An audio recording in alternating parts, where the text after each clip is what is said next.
I'm with Chanta Jackson. Chanta is currently NJSBA's Vice President of Legislation Resolutions, and she's also board at the Neptune Township Board of Education. So are you enjoying today's program? Today's program is phenomenal. I think it was a long time coming.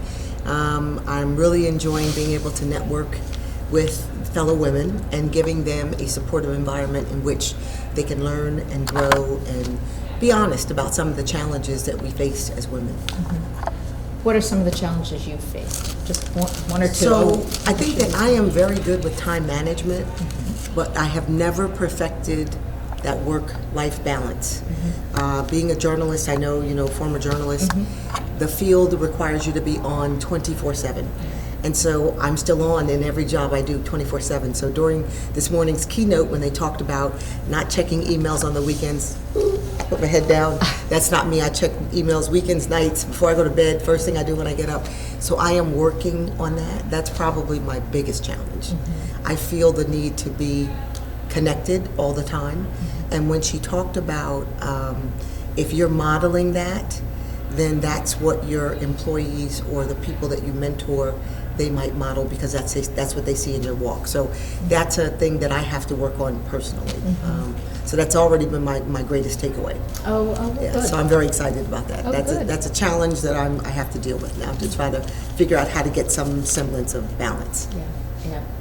You've served in leadership positions both in your volunteer work. Yes. And in your professional life as well. What do you think some of the most important skills are for, say, a young woman to try to develop in order to step into those kinds of roles? So again, going back to being a journalist, and I know you would agree, communication is key. You have to be able to articulate your why and remain focused on that. Sometimes we get caught up in title or wanting position, and then we lose who we are, and then ultimately you're not happy. So I try to align myself with organizations and opportunities that are in alignment with my why, because otherwise you're just, over time, you're going to dread going to work, you're going to dread leading, you're going to dread being around the people that you're around, and it's also not healthy for your inner self. So definitely communication, and then probably networking. And what I'm going to say later on the panel, it's important that if you're not a leader, to carry yourself as one, so that when you get the opportunity and you're called off the bench, you're prepared. The worst thing that could happen is you get the opportunity and you're fumbling and bumbling and you don't know what you're doing.